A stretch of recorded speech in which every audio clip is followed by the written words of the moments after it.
Sir ನಾವು ಈಗ 4-5 ದಿವಸದಿಂದ ನಾನು ಮಾಧ್ಯಮದಲ್ಲಿ ನೋಡಿದೆ. ನಂದು ಬಂದು ಮೈಸೂರು ಜಿಲ್ಲೆ ಪಿರಿಯಾಪಟ್ಟಣ ಅಂತ ಹೇಳಿ. ಬಟ್ ನಾವು ವನ್ಯಜೀವಿ ಸಂರಕ್ಷಕರಾಗಿ ಒಂದು 22 ವರ್ಷದಿಂದ ಈ ವೃತ್ತಿನ ನಮ್ಮ ಜೀವನವಾಗಿ ಮಾಡ್ಕೊಂಡಿದ್ದೀವಿ. ಬಟ್ ನನಗೆ ಅಲ್ಲಿ ಏನಂದರೆ ಘಟ್ಟ ಸರ್ಪ ಇದೆ, ಹಾವಿಗೆ ಕೂದಲಿದೆ ಅಂತ ಮಾಹಿತಿ ಗೊತ್ತಾಯಿತು. ಹಾಗಾಗಿ ನನಗೂ ಒಂದು ಕುತೂಹಲ ಆಗಿ ನಾವು ನೋಡಬೇಕು ಅದನ್ನು. ಯಾಕೆಂದರೆ ಈಗ ನಮಗೆ ಹಾವಿಂದ ನಾವು ಇವತ್ತೇನಾದರೂ ನಾವು ಇಲ್ಲಿ ಬಂದು ನಿಂತಿದ್ದೀವಿ ಅಂದರೆ ಹಾವೇ ಕಾರಣ. ಹಾಗಾಗಿ ನಾನು ಇಲ್ಲಿ ಕೆಲವು ಜನ ನಮ್ಮ ರೆಸ್ಕ್ಯೂರ್ ಕೂಡ ಫ್ರೆಂಡ್ಸ್ಗಳಿದ್ದಾರೆ, ಕೇಳಿದೆ ಅವ್ರನ್ನ.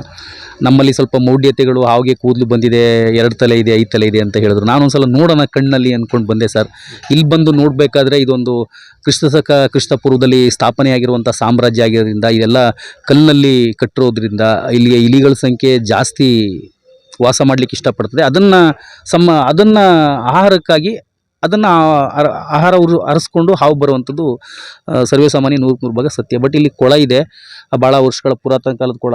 ಅಲ್ಲೂ ಕೂಡ ಹಾವುಗಳಿಗೆ ವಾಸ ಮಾಡಲಿಕ್ಕೆ ತುಂಬ ಯೋಗ್ಯವಾದಂಥ ಜಾಗ ಇದೆ. ಬಟ್ ನನಗೆ ಗೊತ್ತಾದ ಮಾಹಿತಿ, ನಾನು ಬಂದು ಇಲ್ಲಿ ಕೆಲವು ಬೆಳಿಗ್ಗೆ ಹಿರಿಯರನ್ನ ಕೇಳಿದಾಗ ಅವ್ರು ಹೇಳಿದ್ರು ಹಾವಿಗೆ ಕೂದಲಿದೆ ಅಂತ ಹೇಳಿದ್ರು, ಹಾವಿಗೆ 2 ಎಡೆ ಇದೆ ಅಂತ ಹೇಳಿದ್ರು. ಅದನ್ನು ನೋಡಬೇಕು ಅನ್ನೋ ಕುತೂಹಲಕ್ಕೆ, ಅದನ್ನು ಯಾಕೆ ನಾವು ಒಂದ್ಸಲ ನೋಡಬಾರ್ದು ಅನ್ನೋ ಕುತೂಹಲಕ್ಕೆ ನಾನು ಮೈಸೂರಿನಿಂದ ಇಲ್ಲಿ ಬಂದಿದ್ದೀನಿ ಸರ್.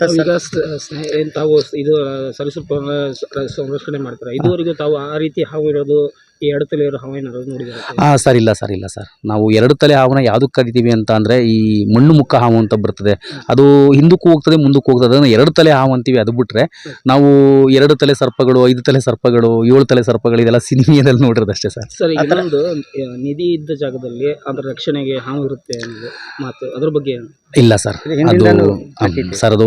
ಅದು ಪ್ರತೀತಿ ಪದ್ಧತಿ ಅಷ್ಟೇ ಬಿಟ್ಟರೆ, ಅದು ಐತಿಹಾಸಿಕವಾಗಿ ಇಲ್ಲಿ ಇದುವರೆಗೂ ಯಾವುದೂ ಅದು ಸಾಬೀತಾಗಿಲ್ಲ. ಹಾಗಾಗಿ ನನ್ನ ಪ್ರಕಾರ ನಾವು ಹಾವುಗಳನ್ನ ನಂಬ್ತೀವಿ. ಯಾವುದ್ರಲ್ಲಿ ನಂಬ್ತೀವಿ ಅಂದರೆ, ಸಂರಕ್ಷಣೆ ಮಾಡುವಾಗ ನಮ್ಗೆ ಕಚ್ಚಲ್ಲ ಅನ್ನೋ ಧೈರ್ಯದ ಮೇಲೆ ನಂಬ್ತೀವಿ ವಿನಃ 7 ಎಡೆ ಸರ್ಪ, 5 ಎಡೆ ಸರ್ಪ ಮತ್ತು ನಿಧಿನ ಕಾಯ್ತದೆ ಅನ್ನೋದು ನಾವು ಅದು ನಂಬಲ್ಲ ಸರ್. ನನ್ನ ಹೆಸರು ಶಿವರಾಜ್ ಅಂತ ಹೇಳಿ. ಆಮೇಲೆ ಈಗ ನಾವು ಹಿಡಿದಿರುವಂಥ ಸರಿಸುಮಾರು ಹಾವುಗಳೆಲ್ಲ ಮನೆ ಒಳಗಡೆ ಸಿಕ್ಕಿದೆ.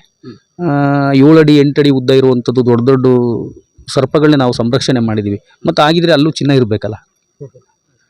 ಹಾಗೆ ಇದು ಒಂದು ಐತಿಹಾಸಿಕ ಕ್ಷೇತ್ರ. ಮತ್ತು ಮುಂದೆ ದೇವಸ್ಥಾನ ಇದೆ, ವೀರಭದ್ರೇಶ್ವರ ಸ್ವಾಮಿಯವರ ದೇವಸ್ಥಾನ. ಇದು ರಾಜ ಆಳ್ವಿಕೆಯಲ್ಲಿ ಆಳಿದಂಥ ಒಂದು ದೊಡ್ಡ ಪ್ರಸಿದ್ಧವಾದ ಕ್ರಿಸ್ತಪೂರ್ವದಿಂದ ಬಂದಿರುವಂಥ ಸ್ಥಳ ಆಗಿರೋದ್ರಿಂದ ಇಲ್ಲಿ ನಿಧಿ ಇರ್ಬೋದು, ಇಲ್ದೇನಿರ್ಬೋದು ಸರ್. ನಿಧಿಗೂ ನಮಗೂ ಸಂಬಂಧ, ಒಟ್ಟು ನಾವು ಸರೀಸೃಪಗಳು ಮತ್ತು ಘಟ ಸರ್ಪ ಇದೆ ಅನ್ನೋದಕ್ಕೋಸ್ಕರ ನಾವು ಈ ಜಾಗಕ್ಕೆ ಬಂದು ಭೇಟಿ ಕೊಟ್ಟು ಸರ್.